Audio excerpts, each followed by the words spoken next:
श्री स्वामी समर्थ. कसे आहात सगळे? मस्त ना? चला तर मग आपण आपली आजची नवीन रेसिपी सुरू करूयात. वांग्यांमध्ये मसाला न भरताही केलेली भरली वांगी, छान मसालेदार आणि झटपट अशी होणारी. म्हणजे कसं, सकाळी आपल्याला डब्याची गडबड असते, पण आपण डब्यात सुद्धा ही भाजी बनवून देऊ शकतो बरं का घाईच्या वेळेत. कसं ते आपण बघूयात. मी पॅन घेतले आहे कुकरचं. आपल्याला ही भाजी कुकरमध्येच करायची आहे. कुकरचा पॅन आता गरम करत ठेवूया आपण. सोबत मी सगळी तयारी करून घेतलेली आहे. माझा कांदा चिरून झालेला आहे, लसूणच्या पाकळ्या घेतलेल्या आहेत, वांग्यांच्या मी 4 खापा करून घेतलेल्या आहेत. ते पाण्यात टाकलं आहे कारण वांगं काळं पडतं. सगळे मसाले मी रेडी ठेवले आहेत. त्याची सगळ्यांची झाकणं उघडून ठेवली रेडी ठेवले आहेत. एक साईडला चहा उकळतो आहे आमचा सकाळचा. कणिक भिजून तयार आहे. आता आपण आपली भाजीची रेसिपी करूयात. बघा, आता मी 8 ते 10 वांगी आहेत माझी. त्याप्रमाणे मी आता 1.5 पळी तेल घेते आहे. 1.5 पळी तेल खूप झालं. खूप जास्त तेलाची पण गरज नाही आहे.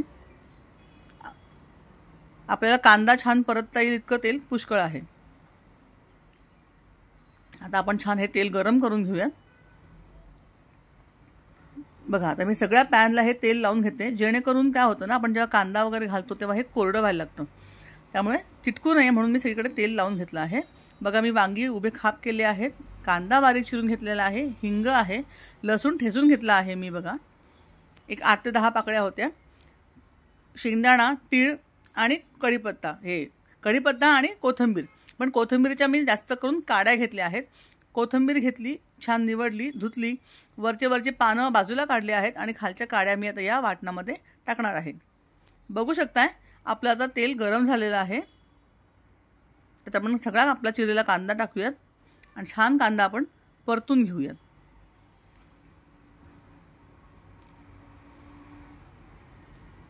बघा, सकाळी ना प्रत्येक स्त्रीला खूप घाई असते. ती स्त्री ऑफिस जाणारी असो, घरातच राहणारी असो, तिच्या मागे ना 100 कामं असतात. त्याच्यामुळे आपण झटपट होणाऱ्या रेसिपी बघणार आहोत, जेणेकरून सगळ्यांना त्याची मदत होईल. माझा हाच एक हेतू आहे. जे मी माझ्या रोजच्या व्यवहारात ट्रिक्स वापरते ना, ते तुम्हाला मी शेअर कराव्यात. आता मी कढीपत्ता ज्यामध्ये घातला आहे तो वाळलेला कढीपत्ता असल्यामुळे जरा मी चुरून घातला. आणि हा लसूण आपण ठेचलेला आहे तो या स्टेजला आपण घालूयात आणि छान आपण व्यवस्थित परतून घेऊयात. तुम्ही बघू शकता अगदी तेल ह्याच्यामध्ये जास्त नाही आहे. खूप कांद्याच्या आजूबाजूला तेल आहे असं अजिबात नाही आहे. जेवढी गरज होती तेवढं आपण तेल घेतलेलं आहे. आता आपण थोडी हिंग घालूया. बघा, मी खाली पॅनवर हिंग घातला आहे. त्याला छान खमंग भाजून घेतलं की त्याला छान एक खमंग चव येते.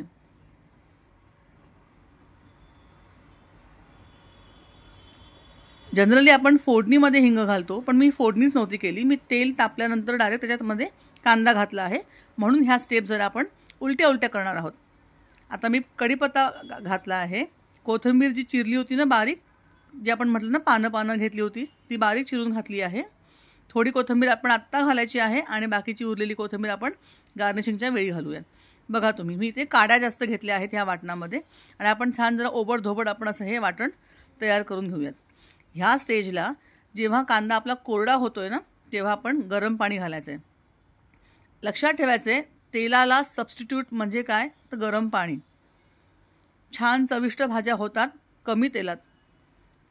आपण छान परतून घेऊ. आणि आता बघा, मी हे ओबडधोबड असं वाटून घेतलेला आहे आपला हा कोरडा मसाला. थोडे आपण साखर घालू, कारण आपण याच्यामध्ये चिंच पण थोडं घालणार आहोत. थोडी साखर घातली आहे आणि मीठ घालू, म्हणजे छान ह्या कांद्याला एक तवंग येईल, छान एक ग्लेज येईल. कारण ह्या साखरेचं आणि मिठाचं पण पाणी होणार आहे आणि त्याला छान ग्लेज येणार आहे. हे खाली जळणार नाही, लागणार नाही खाली. छान परतून घ्यायचा आहे. आपल्याला कांदा जाळायचा नाही आहे. व्यवस्थित छान गुलाबी रंगावर तो परतून घ्यायचा आहे. आपला गॅस मंद आहे, फार मोठा गॅस ठेवायचा नाही. आपण ही भाजी करताना किंवा कुठलीही आपण भाजी करताना सायमल्टेनियसली आपण बाकीचे पण कामं करू शकतो. फार अगदी तिथंच उभं राहायची गरज नाही आहे. आता बघा, आपण हे कोरडे मसाले घेतलेत, त्यात आपण एक एक करून टाकूयात. पहिले आपण हळद घेऊ. मी नेहमीप्रमाणे हळद थोडी जास्त घेतलेली आहे. आता याच्यामध्ये आपण धण्याची पूड घेतली आहे, धणे आणि जिरे पूड मिक्स आहे माझी, ती आपण टाकली आहे. लाल तिखट घेऊ आता आपण, लाल तिखट टाकू आपण आपल्या चवीप्रमाणे. हे सगळे मसाले तुम्ही तुमच्या आवडीप्रमाणे आणि चवीप्रमाणे टाकू शकता. मी 2 चमचा लाल तिखट घेतला आहे. आणि आता आपला घरगुती जो काळा मसाला आहे, कांदा लसूण मसाला आम्ही वापरतो, तो मसाला मी घेतला आहे. जो आपल्या घरी मसाला अवेलेबल असेल ना, तुम्ही तो घेऊ शकता. आणि सोबतीला मी थोडा गोडा मसाला घालते. मी नेहमी वांग्याच्या भाजीला, मसाल्याच्या भाजीला थोडा गोडा मसाला वापरते. आता आपण सगळे मसाले छान परतून घेऊया व्यवस्थित. छान आपण सगळं मसाले परतून घ्यायचे व्यवस्थित. आणि याच्यात आपल्याला पुन्हा गरम पाणी घालायचं आहे. तुमच्याकडे जर का किटली असेल ना, तर तुम्ही किटलीत गरम पाणी करूनच ठेवा. आणि जर किटली नसेल तर तुम्ही आपल्या एका पातेल्यात साधं गरम पाणी करून ठेवायचं. सारखं आपल्याला प्रत्येक स्टेजला थोडं थोडं पाणी टाकावं लागेल. छान आहे बघा, गरम पाणी घातले. आता ह्याच्यामध्ये ना हा कांदा प्लस साखर, मीठ, सगळे आपले कोरडे मसाले छान एकत्र मंद गॅसवर शिजू द्यायचे आहेत. मीनवाईल तुम्ही बाकीची कामं करू शकतात. म्हणजे पोळ्या असतील, नाश्ता देणं असेल, चहा असेल, ह्या तुम्ही कामं करू शकतात. छान आहे बघा कसं शिजतं आहे. आपण छान याच्यामध्ये पाणी घालतो आहे आणि छान तुम्ही शिजवून घ्या व्यवस्थित. झाकण ठेवायचं आणि एका मंद गॅसवर व्यवस्थित शिजू द्या.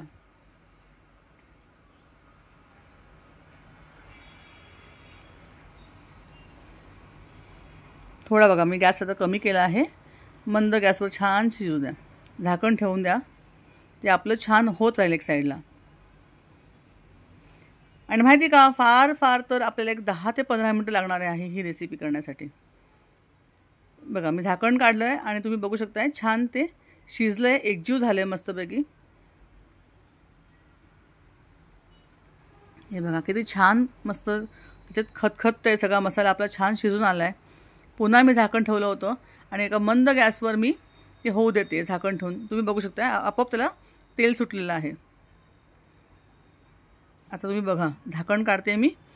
छान बघा आपण किती कमी तेल टाकलं होतं, पण त्या कांद्याचं, त्या मसाल्यांचं, त्या साखरेचं, त्या सगळ्यामुळे ते तेल जे सुटलं आहे ना, ते सुद्धा आपल्या भाजीला इनफ असतं. आता हे खाली लागलं आहे पण हे जळलेलं नाही आहे. तुम्ही व्यवस्थित हलवून घ्या. खाली बघा जळलेलं अजिबात नाही आहे. शिजल्यामुळे काय होतं ना, वरती त्याचा तवंग येतो आणि खाली सगळा मसाला त्याचा एक लेअर बनतो. त्यामुळे ते तसं तुम्हाला दिसतंय.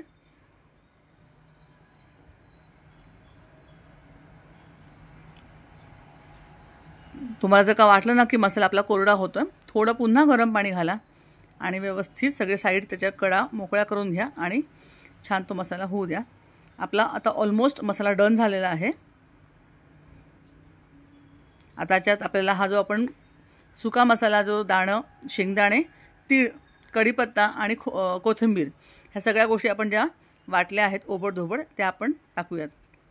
आता काय ना, आमच्याकडे माझ्या दोन्ही मुलींना ना वांगे फारशी आवडत नाहीत. खातात एखाद वांग वगैरे, पण त्यांना मसाला खूप जास्त आवडतो. त्यामुळे मला थोडा मसाला मी जास्त बनवते. वांग्यांच्या प्रमाणापेक्षा जरा मी मसाला जास्त बनवते. त्यामुळे माझं हे कोरडं वाटण थोडं मी जास्त घालते. तुम्हाला जर कमी हवं असेल तुम्ही कमी टाकू शकता. हे सर्वस्वी आपल्यावर आहे. ह्यात खोबरं टाकायला पण छान लागेल. सुकं खोबरं तुम्ही टाकू शकतात. माझ्याकडे नव्हतं, मी नाही टाकलं. पण तुम्ही वाटताना शेंगदाणे, तीळ, सुकं खोबरं, कढीपत्ता, कोथिंबीर हे सगळं तुम्ही टाकून वाटू शकतात. तुम्हाला लसूण जर का फोडणीमध्ये हवा असेल तर तुम्ही फोडणीत पण टाका. तुम्हाला वाटणात हवा असेल तुम्ही वाटणात पण टाकू शकतात. आता बघा छान हा आपण कोरडा मसाला घातल्यावर सगळं त्या मसाल्यांनी पाणी शोषून घेतलं होतं, म्हणून आपण पुन्हा वरून गरम पाणी घातलेलं आहे. आता आपण हे पुन्हा ॲज इट इज आपल्या नेहमीप्रमाणे झाकण ठेवू आणि मंद गॅसवर होऊ देऊ. तोपर्यंत आपल्या बाकीचे दुसरे कामं होतात. तुम्ही बघू शकता आता ह्या दाण्यातनं, तिळीतनं किंवा आपण खोबरं घालू, त्या खोबऱ्यातनं पुन्हा तेल सुटतं आणि हे आपल्याला हे एकदम व्यवस्थित छान चव देतं मसाल्याच्या भाजीला.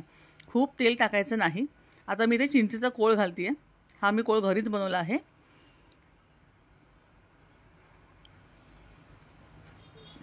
सगळं व्यवस्थित कालवून घेऊया. आता या साईडला आपण वांगे टाकू. हे आपण वांगे उभे त्याचे 4 काप केलेले आहेत. जसं आपण नॉर्मल भरून वांगं करताना कसे 4 काप करतो, प्रत्येक वांगं चिरताना आतमध्ये कीड आहे का नाही बघून घ्यायचं. कारण वांग्यांमध्ये आतमध्ये कधी कधी कीड असते. ती व्यवस्थित चेक करा आणि चिरून ठेवलेली वांगी पाण्यातच ठेवा. आता ह्या छोट्या मोठ्या टिप्स सगळ्यांना माहिती असतील, पण ज्यांना नाही माहिती, ज्या नवीन मुली आहेत, काही शिकाऊ मुली असतील, ज्या कॉलेजमध्ये राहत असतील किंवा नवीन लग्न झालेल्या असतील, त्या सगळ्यांसाठी ही छोटी छोटी टिप्स आहेत. आता आपण पुन्हा गरम पाणी घालायचं आहे. छान व्यवस्थित सगळं कालवून घेऊ. ते साईड सगळ्या कडा आपण व्यवस्थित काढून घेऊ, जेणेकरून तिथे जळणार नाही. छान हलवू आपण व्यवस्थित. सगळा मसाला एकजीव होईल बघा. थोडा मला दाण्याचं कूट कमी वाटलं, थोडा तो उरलेला मसाला मी पुन्हा टाकते वरून.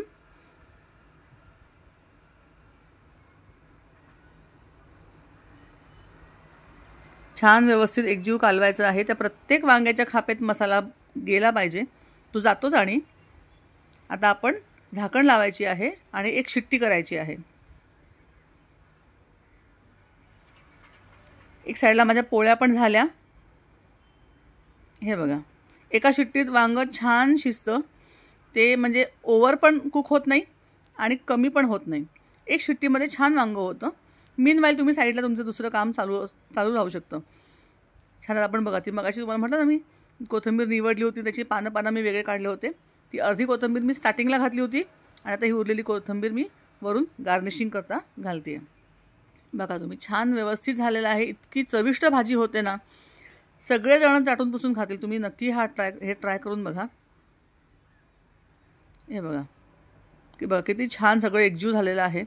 ते वांगंसुद्धा आपलं खूप छान शिजलेलं आहे, ओव्हर कुक नाही आहे हे.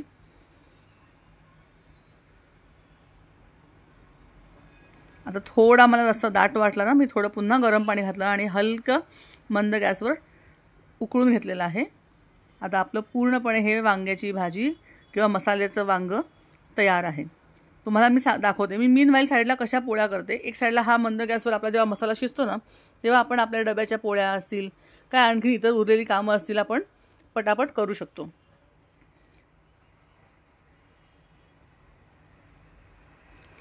प्रत्येक स्त्रीला ना सकाळी एवढी घाई असते ना, तिला असं वाटतं ना की अजून 2 हात आहेत ना, अजून 2 हात एक्स्ट्रा असायला हवे होते, आणखीन 4 कामं मी एक्स्ट्रा करू शकले असते या वेळेमध्ये. तर आपण छोट्या छोट्या ट्रिक वापरून आपण आपल्या रोजच्या कामांना व्यवस्थित मॅनेज करू शकतो. खूप काही अवघड नसतं खरं तर. आणि एक गोष्ट तुम्ही नक्की करा, तुम्ही ना कुठलाही स्वयंपाक करताना नामस्मरण नक्की करा. कोणाशी तरी वाद घालणार, घरातल्या कुठल्याही व्यक्तीशी वाद घालण्यापेक्षा किंवा आणखीन काही मनात चिडचिड राग येण्यापेक्षा तुम्ही नामस्मरण करा. बघा, आपल्या स्वयंपाकाला चव येतेच. त्या स्वयंपाकामध्ये ती सात्विकता उतरते, आपल्या मनातील ते सगळे भाव उतरतात आणि त्या स्वयंपाकाला खूप चव येते. मी ज्या गोष्टी करते ना, त्या तुम्हाला मी नक्की शेअर करते आहे. ते तुम्ही नक्की करून बघा. बघा, ही आपली छान टम्म फुगलेली पोळी आणि भाजी. डबा आपला रेडी आहे. तुम्ही बघा किती छान रंग आला आहे. तुम्ही ही भाजी नक्की ट्राय करून बघा. कमी वेळ लागेल, छान चवदार पण होईल आणि एकदम मसालेदार राहील. चला तर मग, तुम्हाला ही रेसिपी कशी वाटली नक्की मला कमेंट करून सांगा. आवडली असेल तर लाईक करा. तुमच्या फॅमिली आणि फ्रेंड्ससोबत नक्की शेअर करा. श्री स्वामी समर्थ. मला ना तोंड आल्यामुळे ना माझ्या रेकॉर्डिंगमध्ये तुम्हाला एक विचित्र असा आवाज येत असेल, त्यासाठी सॉरी.